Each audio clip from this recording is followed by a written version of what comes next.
The Paris attacks have had a global effect far beyond the borders of Europe. In America, the attacks and the ensuing terrorist shooting in California have not only impacted U.S. government policy, but also the race for who will become the next president. Donald Trump, Republican presidential candidate front-runner, has courted controversy at every opportunity during his campaign. But since the deadly attacks in Paris and California, his rhetoric has ramped up. Donald J. Trump is calling for a total and complete shutdown of Muslims entering the United States until our country's representatives can figure out what the hell is going on. Suddenly, foreign policy is front and centre in this presidential race, with candidates rushing to find the most voter-friendly position.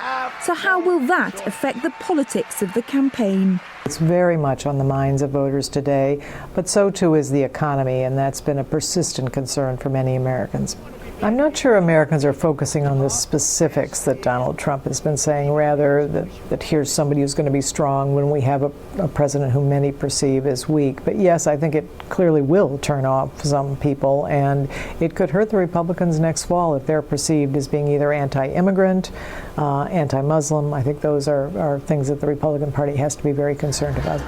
On the Democratic side, a foreign policy focus should be good for an experienced diplomat like frontrunner Hillary Clinton, a former Secretary of State. Well, if you're ready for me, I'm ready for you.